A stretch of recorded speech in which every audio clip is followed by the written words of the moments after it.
Hello everyone, I am the Minute Kirby. Welcome to my channel, the Commander Tavern. The Commander Tavern is a channel dedicated to my favorite Magic the Gathering format. The Brewery is a series on this channel showcasing my spicy brews and other deck techs. On this episode of the Brewery, I'll be discussing my take on a commander from the very first set to have legendary creatures, Legends. The previous poll was so close and narrow that I decided to also do a video on a commander from a non-recent set.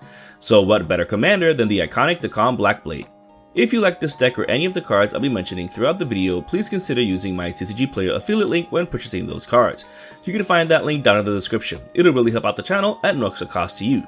But the very best way you can help support the channel is with my Patreon. There are plenty of perks for being a patron, such as early access to certain videos, exclusive deck techs, gifts, and more for as little as $1. You could also become a channel member for just 99 cents. Show off your support with a logo next to your name and exclusive emojis. Or you can always support my channel for free by simply liking, subscribing, and sharing, which also helps out a lot. I put out a video every Monday, so you don't want to miss out. You can join my Discord server for free if you want to join the Commander Tavern community. All pertinent links are down in the description. Alright, let's get back to the episode. Dakkon is a star human warrior for 2 generic, 1 black, 2 blue, and 1 white. Magic was a lawless place back then, and this card is a prime example. This creature is almost every color except green, but cares about the amount of lands you control. In Commander's infancy, this would have been a very difficult commander to build around with the lack of land-based mana acceleration. But nowadays, that's not the case. We have access to plenty of colorless and mono-white cards that can give us additional lands in our turn. Thanks to those effects, Dakkon is a huge Voltron commander capable of one-shotting opponents or at the very least being a 2-turn clock. Therefore, the goal of this deck is very simple. Get as many lands in play as possible before casting Dakkon, while also setting up to protect him as well as being able to control the board. The most important aspect are, well, the lands. So let's start there. Wayfarer's Bauble, Burnished Heart, Canoptic Wraith, Navigation Orb, Core Cartographer, Scampering Surveyor, Solemn Simulacrum, and Stoic Farmer are one-time only effects since they either require getting sacrificed or entering the battlefield. The deck doesn't have any bounce or blink effects, so the enter the battlefield effects are essentially sorceries strapped onto a chump blocker. The effects that specify planes is something we'll see later on. His Lane Rope is almost a one-time only use effect since you have to donate it to the right after using it. If any opponent refuses to use it, then it'll never get back to you. That being said, once is enough, especially for 3 generic mana total in a non-green deck. Sword of the Animus, Bitter Thornus' Animus, Sword of Hearth and Home, Realmbreaker the Invasion Tree, and Herald of Leshrac are repeatable effects that get us lands onto the battlefield in a net positive. The equipment are amazing when attached to Dakkon, but we can also equip them early game to any fodder creatures to get the lands even if the creature dies in combat. Realmbreaker and Herald of Leshrac gain us lands by stealing them from opponents, which further pumps Dakkon. We don't expect to play all of our lands anytime soon in a game, but also getting lands from opponents makes Dakkon get much bigger much faster. Deep Gnome Terramancer is a sort of repeatable effect, more so against green players and opponents playing any kind of fetch lands. Best of all, it can be flashed in response to a land that will trigger it or a chump blocker in the pinchiest of pinches. The Mana Compass doesn't provide mana acceleration per se, but it does help us not miss a land drop, which is equally important.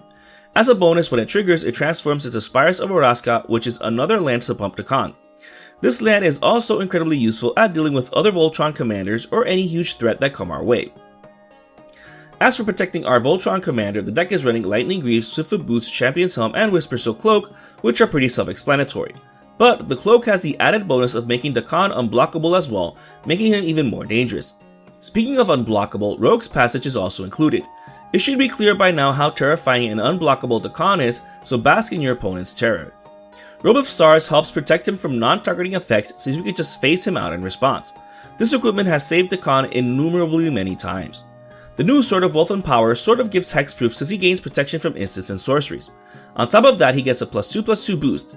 The delayed trigger for copying instants and sorceries can be useful with the X card draw spells as well as the single target removal spells, which we'll see soon. Naturally, counter magic like Fierce Guardianship, An Offer You Can't Refuse, Swan Song, Counterspell, Mana Drain, and Negate can be pretty useful in protecting Dakkon.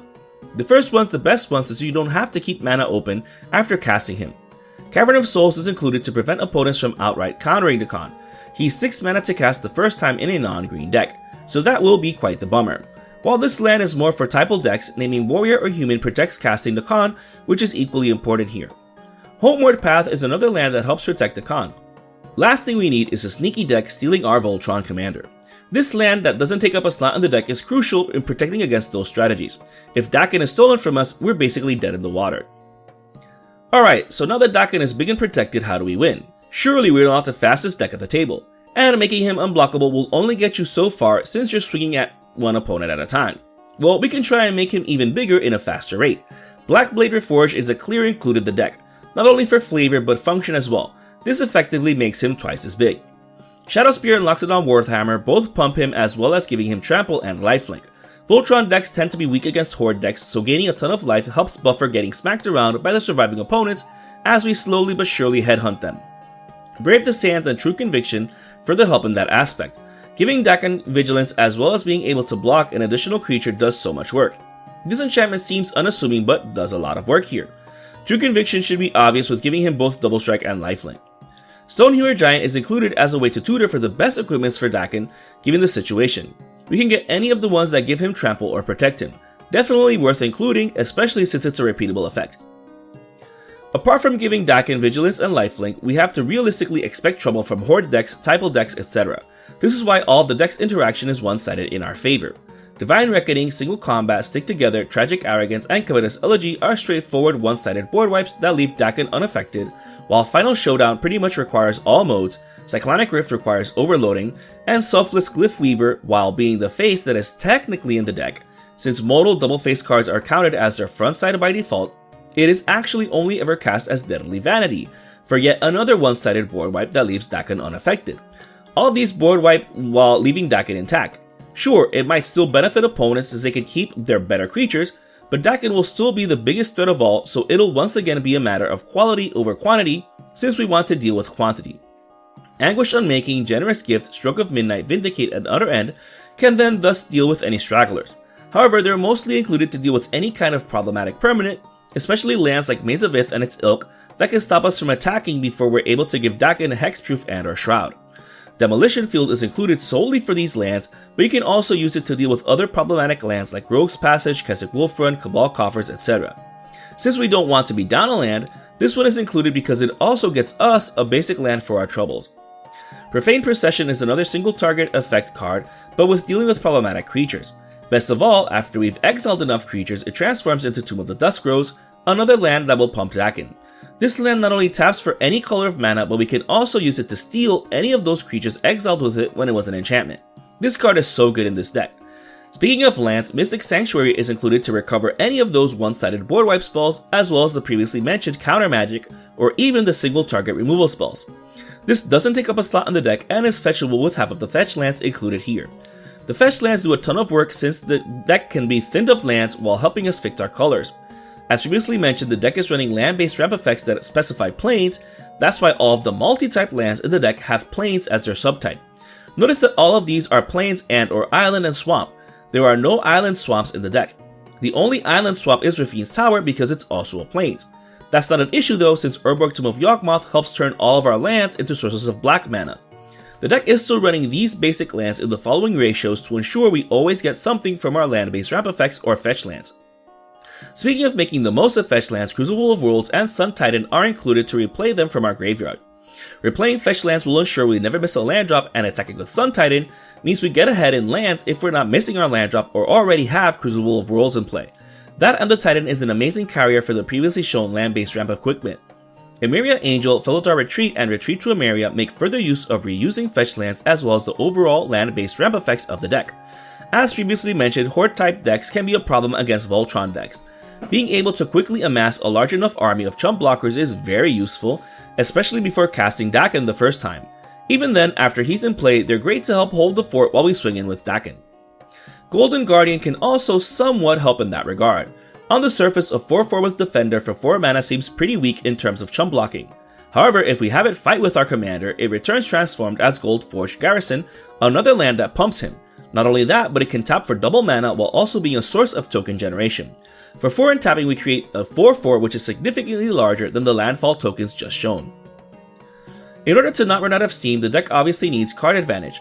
While Dakkon doesn't have the best colors for mana acceleration, he does have the best ones for card advantage. The deck is running Call of the Ring, Black Market Connections, and Phyrexian Arena for incremental value. With so many life gain effects in the deck, these don't really add up to anything worrisome. As a bonus, with enough life, Black Market Connections can also provide mana acceleration and chump blockers. Search for Azcanta provides card quality with its Surveil 1 each upkeep. However, once this criteria is met, it transforms into Azcanta the Sunken Ruin, yet another land to help boost Dakkon. Not only that, but we can pay 3 and tap it to filter through the top 4 cards of our library for a non-creature non-land card, allowing us to find a counterspell or board wipe in a pinch or even a game-ending equipment. Rhystic Study is another source of repeatable card draw. Personally, I absolutely despise what this card has become and how it warps the format, but Dakkon is the type of commander that needs all the help he can get, so in cases like these, I can let Rhystic Study slide. Robe of the Archmagi also provides repeatable card advantage, but you need a creature to smack an opponent with.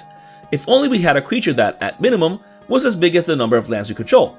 Once we get this onto Dakkon or even Sun Titan and make them unblockable, we will always have a handful of answers. So much so that Reliquary Tower is included for good measure. It doesn't take up a slot in the deck, and Dakkon actually prefers it since it pumps him. Drown in Dreams, Sphinx's Revelation, and Stroke of Genius are one-time only uses since they're instants, but we hope to have so many lands in play mid to late game that these become incredibly useful to fill our hand with answers. This brew is just an idea of how to build around Dakkon Blackblade. Dakkon is a straight-to-the-point Voltron commander. Get as many lands as you can in play, then swing for the fences. This allows you to allot a lot of slots to protecting him and dealing with opponents' boards while you set up for that Voltron kill. However, you can very easily build Dakkon with Pillow Fort effects, Thievery effects, etc. There's really no wrong way to build him. If you're interested in the deck list of this spicy brew of mine, you can find a link to it down in the description. I would like to thank all my patrons for supporting me, and a quick shout out to all my higher tier patrons, the Brewers, for their patronage. I'd also like to thank anyone using my TCG Player affiliate link. That also helps out the channel. I also want to thank any channel members. Your membership is greatly appreciated. And to everyone who voted on which video to put out last week, the tally was so close I decided to please you both. And to everyone, thanks for watching this episode of The Brewery on the Commander Tavern. I am the Meta Kirby, and happy brewing.